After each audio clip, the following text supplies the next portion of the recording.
وجہ کیا ہو سکتی ہے؟ آئینی بینچ نے اپنے کیونکہ آئینی بینچ کو تو ٹائم آلموسٹ ہو رہا ہے ختم، یہ کل آخری دن ہے جمعہ ان کے پاس، اس کے بعد پھر انہوں نے یکم کو واپس آنا ہے اور 6 کو ان کی مدت ختم ہو جائے گی.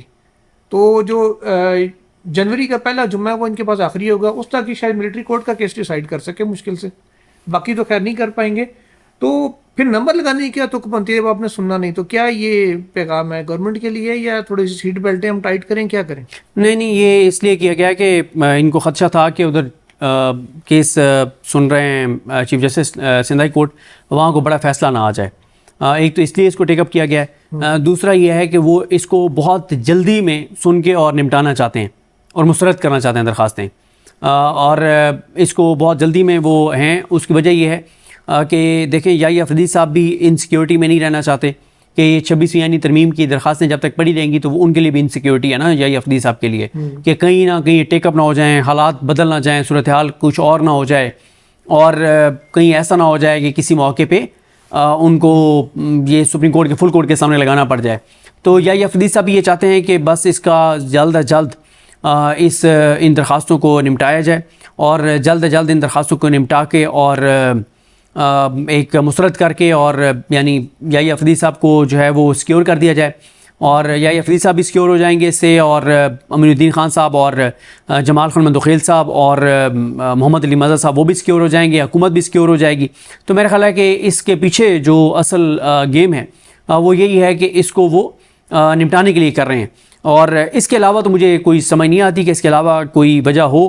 اس کے علاوہ ایک یہ ہے کہ ایک چیز اور جو میرے ذہن میں آتی ہے وہ یہ ہے کہ یہ 26ویں آئینی ترمیم کی درخواستیں اس لیے جلدی نمٹانا چاہتے ہیں کہ یہ چیپٹر بھی کلوز ہو جائے، تاکہ منصور علی شاہ صاحب اور منیب اختر صاحب نے اگر فیصلہ کرنا ہے ریزائن کرنے کا تو وہ ریزائن کریں. وہ کہیں کہ اب تو 26ویں آئینی ترمیم کی درخواستیں ان کا بھی فیصلہ ہو گیا ہے، اور ہماری بات نہیں مانی یحییٰ افریدی صاحب نے کہ یہ فل کورٹ کے سامنے لگائیں. لیکن خیر ابھی اس میں دیکھنا ہوگا کہ جب یہ درخواستیں لگیں گی تو کیا ہوتا ہے، کس طرح آگے چلتے ہیں معاملات. لیکن میرا یہ خیال ہے کہ ان کو لگانے کے پیچھے اور کوئی مجھے وجہ نظر نہیں آتی سوائے اس کے کہ یہ اس کو ان درخواستوں کو مسترد کر کے اور اس چیپٹر کو ہمیشہ کے لیے جو ہے وہ کلوز کر دیا جائے، اور منصور علی شاہ صاحب اور منیب اختر صاحب کو یہ پیغام دیا جائے کہ جناب اب تو آپ کو جو ایک ہوپ تھی کہ 26ویں آئینی ترمیم کا عدم ہو جائے گی اور دوبارہ آپ لوگ چیف جسٹس بننے کی اس میں آ جائیں گے کہ منصور علی شاہ صاحب چیف جسٹس بن جائیں گے اور آگے منیب اختر صاحب بھی بنیں گے، وہ چیپٹر کلوز ہو جائے گا. تو آپ اس لیے مہربانی کریں اور آپ جو ہے وہ ریزائن کریں. اور ہائی کورٹس جو ہیں ان کو بھی ایک میسج چلا جائے کہ ہائی کورٹ کے ججز بھی اگر اس امید پہ بیٹھے تھے کہ 26ویں آئینی ترمیم کل عدم ہو جائے گی تو یہ کل عدم نہیں ہو رہی. تو یہ ہے مجھے تو اس کے پیچھے ریزن لگتی ہے، اس کے علاوہ تو کوئی اور ریزن نہیں لگتی، کیونکہ امین الدین خان صاحب، جمال خان مندوخیل صاحب، محمد علی مظہر صاحب کے سامنے جو 26ویں آئینی ترمیم کا کیس لگے گا وہ کیا فیصلہ دیں گے، یہ فیصلہ پاکستان کے بچے کو پتہ ہے. کوئی اس وقت کوئی اس میں ویسے اچھا اگر وہ فرض کریں ڈسمس کر دیتے ہیں جیسے آپ بتا رہے ہیں، اس کے بعد انٹرا کورٹ اپیل آئے گی 184(3) ہے نا، تو انٹرا کورٹ اپیل میں تو یہ سارے نہیں ہوں گے، پھر تو آپ کو اصلی والے جج ڈالنے پڑیں گے اس میں. نہیں، تب پھر وہ آپ کو 7 ممبر یہ اڑاتے ہیں تو آپ کو کم از کم 9 ممبر بینچ بنانا پڑے گا. وہ 9 ممبر میں پھر آپ کو چیف جسٹس خود بھی آئیں گے، جو افریدی صاحب اگر نہیں آتے کہ بینیفیشری ہیں تو منصور علی شاہ صاحب اس میں آئیں گے، پھر منیب اختر صاحب آئیں گے، پھر عائشہ ملک صاحب آئیں گی، شاہد وحید صاحب آئیں گے، اطہر بن اللہ صاحب آئیں گے.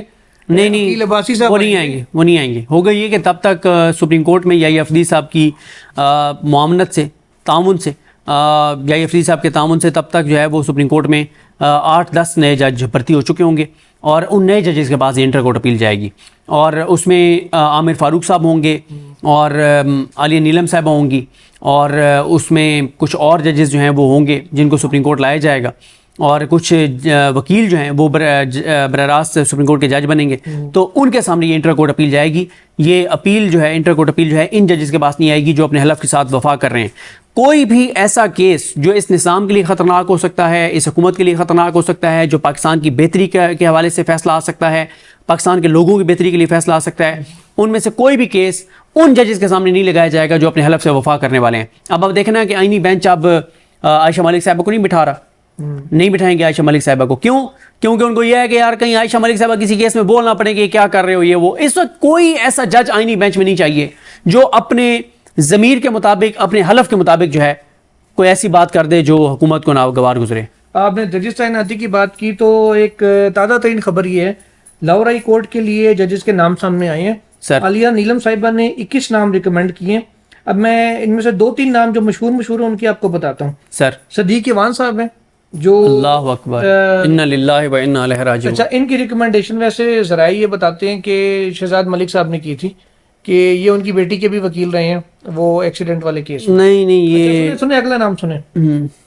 یہ ہیں جی محترمہ شینی عمران صاحبہ جو سپریم کورٹ کی سابق فائنانس سیکرٹری غالباً بن رہی ہیں. نہیں یہ صدیق ایوان صاحب ہیں جو مسلم لیگ نون والے ہیں. جی جی مسلم لیگ نون والے. بس سر اس میں ہوں گے کون؟ وہ جو حکومت چاہے گی. یحییٰ افریدی صاحب نے اسی لیے یہ اجلاس جلدی بلا رہے ہیں اور یحییٰ افریدی صاحب بہت جلدی میں ہیں. یحییٰ افریدی صاحب بہت جلدی میں 26ویں آئینی ترمیم کی درخواستیں بھی مسترد کروانا چاہتے ہیں. یحییٰ افریدی صاحب بہت جلدی میں حکومتی جج بھی لگانا چاہتے ہیں. وہ بہت جلدی میں ہیں اور اس کی وجہ شاید یہی ہے کہ وہ بھی چاہتے ہیں کہ یہ ساری چیزیں جو حکومت چاہتی ہے یہ ہو جائیں اور پھر حکومت جو اگلا کام چاہتی ہے 27ویں آئینی ترمیم میں وہ بھی ہو جائے کہ یحییٰ افریدی صاحب کی جو ریٹائرمنٹ ایج ہے ایز اے چیف جسٹس وہ وہی کر دیں جو ایک جج کی ہوتی ہے 65 سال اور یحییٰ صاحب 2030 تک رہیں.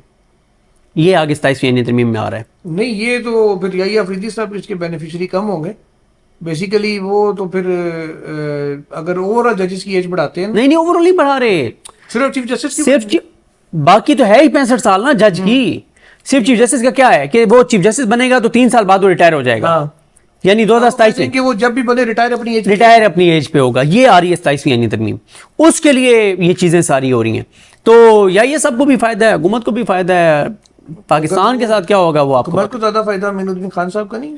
نہیں امین الدین خان صاحب تو ریٹائر ہو رہے ہیں نا, اگلے سال ریٹائر ہو رہے ہیں. اگلے سال ریٹائر ہو رہے ہیں. 27ویں ترمیم لانی ہے تو ان کو بینیفٹ دیں. نہیں یار قاضی فائزہ کے دور میں بھی آپ ہمایوں دلاور صاحب کو اور شاہ رخ ارجمان صاحب کو اور اعظم خان صاحب کو آپ نہیں بنا سکتے تھے اسلام آباد ہائی کورٹ کا چیف جج. یعنی آپ اس وقت بھی نہیں آپ ان کو ریکمینڈ ہی نہیں کر سکے, آپ اس وقت پروسیس ہی نہیں ان کو کر سکے. یحییٰ صاحب کے دور میں کر رہے ہیں تو یحییٰ صاحب کا دور حکومت کے لیے قاضی فائزہ سے بھی بہتر ثابت ہوا ہے. شاہ رخ ارجمان صاحب سے جب عدت والے کیس کا ریزرو کیا ہوا فیصلہ سنانا تھا تو خاور مانیکا نے شور ڈال دیا. میں بھی کورٹ روم میں تھا جس دن رضوان عباسی نے آ کے اور ان کو بے عزت کیا تھا. عباسی صاحب تو سائڈ پہ ہو گئے تھے, خاور مانیکا نے شور ڈالا تھا, انہوں نے کہا تھا جی میں ریکیوز کرتا ہوں. ہاں وہ بالکل وہ یہی ہوا نا, پھر لیٹر لکھ دیا انہوں نے چیف جسٹس کو کہ یہ وہ, اور پھر عامر فاروق صاحب نے بھی آگے پھر وہ معاملہ ٹرانسفر کر دیا تھا. تو صحیح ہے, اچھا ہے عدالتوں میں. لیکن اور اس وقت وہ توشہ خانہ 2 سن رہے ہیں جس میں آج فرد جرم عائد. جی فرد جرم عائد کیا بالکل. میرا خیال ہے کچھ ضمانتیں بھی انہوں نے خارج. جی انہوں نے توشہ خانہ 2 میں ضمانتیں مسترد کی تھی نا, بشرا بی بی اور عمران خان دونوں کو توشہ خانہ 2 میں اسلام آباد ہائی کورٹ سے ضمانتیں ملی ہیں. جوڈیشل کمیشن میں گورنمنٹ کی اکثریت ہے, پھر تو سارے کرائٹیریا پہ پورے سر 100% یار. اس وقت تو آپ یہ تو ہے یہ تو ہے نا, میرا خیال ہے کہ یہ پورا اختیار ان کو یہی دینا چاہیے تھا کہ یہ بس نوٹیفیکیشن کریں. باقی تو صرف یحییٰ افریدی صاحب نے تھوڑا سا اجلاس بلانا ہے اور وہ ماحول بنانا ہے, باقی تو چیزیں اسی طرح سے. اور میرا خیال ہے یحییٰ افریدی صاحب کو حکومت کے ساتھ ووٹ بھی کرنا چاہیے. یہ نہیں ہوتا کہ آپ ووٹ ان کے ساتھ نہ کریں, باقی ساری چیزیں انہی کے فائدے کی کریں, تو یہ پھر نہیں, وہ کھل کے ووٹ کریں. آپ ایبسٹین کر دیں. نہیں ووٹ کریں, جو نون لیگ نام دے رہی ہے اس پہ ووٹ کریں. اچھا یہ کیا ہے کہ آپ مطلب نظر یہ آتا ہے کہ نہیں آپ حکومت کے ساتھ نہیں ہیں. اچھا صدیق جان صاحب ایک اور بھی ڈیولپمنٹ ہے سر. کل دوپہر کو 2 بجے سپریم جوڈیشل کونسل کا اجلاس بھی ہونا, جس میں ججز کے خلاف اور چیف الیکشن کمشنر کے خلاف جو بہت سی شکایات ہیں ان کا بھی جائزہ لیا جانا ہے. تو اس سے آپ کو کچھ ہوتا نظر آ رہا ہے؟ سر جی اس میں جو ایک چیز ہونی ہے وہ یہی ہونی ہے کہ ججز کے حوالے سے ایک کوڈ آف کنڈکٹ میں تبدیلی ہونی ہے, جس میں یہ ہونا ہے کہ اگر کوئی جج جو ہے اس کو کوئی انٹیلیجنس ایجنسی اپروچ کرتی ہے تو وہ جج جو ہے وہ اپنے چیف جسٹس کو کمپلینٹ کرے گا. چیف جسٹس اس پہ کارروائی کرنے کا پابند ہوگا, نہیں کرے گا تو اس چیف جسٹس کے خلاف جو ہے وہ سپریم جوڈیشل کونسل میں کارروائی ہو سکے گی. لیکن اس کی ضرورت ہی نہیں پڑے گی. اب جو جج ماشاءاللہ بھرتی ہو رہے ہیں سارے, تو ان کو اپروچ کرنے کس نے اپروچ کرنا ہے. چلیں بہرحال یہ بھی دیکھ لیتے ہیں. اس کے علاوہ عادل بازئی صاحب کا آج صدیق جان صاحب کیس ہوا ہے, اس پہ جو شارٹ آرڈر بھی جاری ہوا ہے. جی سر. تو شارٹ آرڈر کے اندر بھی انہوں نے یہ کہا ہے کہ جو نواز شریف صاحب کی طرف سے بھیجا گیا ریفرنس ہے, اس کی جو ڈیکلیریشن دیا تھی کہ نیلی کا, اس کو کنفرمیشن نہیں دی جا سکتی. اس الیکشن کمیشن کا جو فیصلہ وہ قلعدم ہو گیا. عادل بازئی نے 262 سے بحال ہو گئے. آج الیکشن کمیشن اتنی سی بات کا بھی جواب نہیں دے سکا کہ 2 بیان الفی سامنے الیکشن کمیشن کے ریکارڈ پہ تھے ایک میں انہوں نے یہ کہا کہ بندہ کہہ رہا ہے یہ میرا ہے، ایک پہ کہہ رہا ہے میرا نہیں ہے، تو انہوں نے کس بیس پہ تعین کیا کہ یہ اس کا ہے؟ اور سسپینڈڈ ڈاکومنٹ جو ایک سول کورٹ کر چکی ہے اس کی بیس پہ انہوں نے فیصلہ دے دیا. بس وہ الیکشن کمیشن تو سمجھ رہا تھا کہ یا یہ افدی صاحب کی عدالت ہوگی اور یا قاضی فائز صاحب کی عدالت ہوگی، لیکن آگے سے عدالت منصور علی شاہ صاحب کی تھی اور پھر ساتھ بیٹھے بھی عقیل عباسی صاحب اور عائشہ ملک صاحبہ تھی.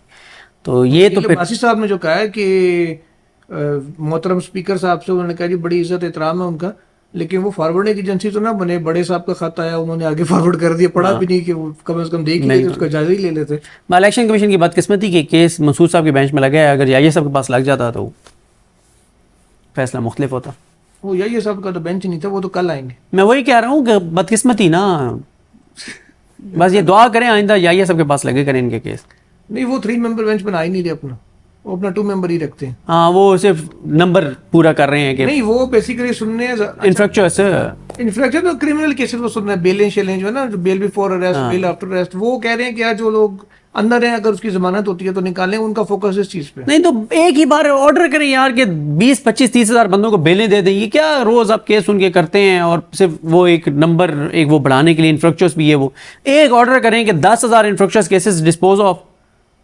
سر وہ اس کا طریقہ کار تو فالو بس تاکہ اینڈ میں ہم دکھا سکیں آپ اور میں کہ جی یاہیا افریدی صاحب نے ماشاءاللہ بہت فیصلے کیے ہیں. فیصلہ کیا کہ انفریکچرس کیس کہ بس لگے 1 منٹ میں فارغ، لگے 1 منٹ میں فارغ، لگے 1 منٹ میں فارغ، یہی کر رہے ہیں. چلیں یہ ویسے پہلے والے بھی کر دیتے 60,000 پہ نہ پہنچتے ہم. تو اب صدیق صاحب کل ملٹری کورٹ کا دوبارہ کیس ہے اور کل آئینی بینچ کا بھی رواں سال کا آخری دن ہے. تو ابھی جو پہلے وکیل ہیں جو آپ کے دوست ہیں خواجہ حارث صاحب، ان کے دلائل ابھی ختم نہیں ہوئے، تو یہ اب اگلے سال آپ کو لگتا ہے جو اس بینچ کے پاس آخری ہفتہ اس میں کنکلوڈ ہو جائے گا؟ سر میرا خیال ہے کہ حکومت اب اور حکومتی ادارے چاہتے ہیں کہ یہ بینچ یہ فیصلہ دے کہ 2-1 بحال کر دے اور وہ جو 59(4) ہے سیکشن وہ بھی ہاں وہ جو آرمی کلعدم دفعات بحال ہو جائیں اور یہ جو 9-10 مئی کو لوگ گرفتار ہوئے ہیں یہ سویلین کورٹس میں چلے جائیں. حکومت بھی اور حکومتی ادارے بھی یہ چاہتے ہیں تاکہ اس سے یہ ہے کہ انٹرنیشنلی وہ دکھا سکیں کہ دیکھیں ہماری عدالتیں اتنی آزاد ہیں کہ انہوں نے ملٹری کورٹس کے خلاف فیصلہ ایک طرح سے دیا ہے. اور دوسرا یہ ہے کہ اس بینچ کی تھوڑی ساکھ بھی بحال ہو جائے گی کیونکہ اس سے کام بڑے بڑے لینے ہیں نا ابھی. صحیح. اور یہ جو آج درخواستوں کا نمبر لے گیا، آخری سوال ہے پھر کنکلوڈ کرتے ہیں. کہیں سے ایک طرح سے موجودہ بینچ نے یہ پیغام تو نہیں دیا کہ نمبر لگ گیا ہے، کوئی دوسرا آیا تھا کہ لا کے ٹھوک بھی دے گا؟ پتہ نہیں یار. آئینی بینچ جو موجودہ ہے یا آگے حکومت نے جن ججوں کو لگانا ہے آئینی بینچ میں، وہ تو لگیں گے بھی اسی شرط پہ کہ آپ نے آئینی ترمیم کو نہیں اڑانا، عمران خان کو کسی کیس میں ریلیف نہیں دینا، 8 فروری کے مینڈیٹ کو کچھ نہیں کرنا. وہ تو جو بھی آئینی بینچ میں جج لگے گا وہ اسی شرط پہ لگے گا.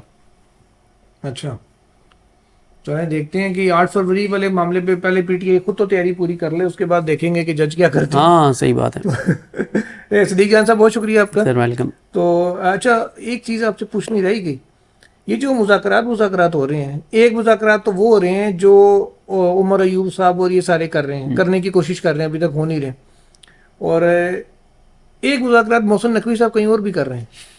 اچھا وہ میں نے کل چیک کیا ہے، پہلے مجھے بھی میں آ رہی ہیں بات. ہاں مجھے بھی کسی نے یہ کہا تھا کہ یہ تو جو باہر چل رہا ہے یہ آنکھوں کا دھوکہ ہے، کہیں اور چل رہے ہیں. لیکن میں نے کل چیک کیا ہے جن کے بارے میں تھا کہ وہ ایک شخصیت کے بارے میں کہ وہ مذاکرات کر رہی ہے، وہ شخصیت کل میری ان سے ملاقات ہوئی ہے، کوئی پس پردہ مذاکرات نہیں ہو رہے. اور پی ٹی آئی والوں کو یہ کہا گیا ہے کہ آپ لوگ بار بار یہ اپنی بے بسی دکھائیں کہ ہم حکومت سے بات کرنا چاہتے ہیں، اور تاکہ آپ کے مطلب ایک اس کا مقصد یہ ہے کہ ان کی نوکریاں پکی ہو جائیں گی جو یہ بات کر رہے ہیں، بزدلی دکھا رہے ہیں. لیکن پی ٹی آئی کو اس سے نقصان پہنچانا مقصود ہے، تو کر رہے ہیں پی ٹی آئی کا نقصان. یہ بار بار حکومت کے آگے لیٹے ہوئے ہیں، ہم بات کرنا چاہتے ہیں، ہم بھائی ہیں. شبلی فراز صاحب کے مطابق شہباز شریف اور شبلی فراز صاحب بھائی ہیں، محسن نقوی اور شبلی فراز صاحب بھائی ہیں، تو بات ختم ہو گئی ہے پھر. چلیں کوئی نہیں، بھائی لاڑی پہ اندر یہاں پر. جی بالکل. چلیں ناظرین آج کے لیے اتنا ہی، اور کل انشاءاللہ حاضر ہوں گے مزید خبروں کے ساتھ. اللہ حافظ.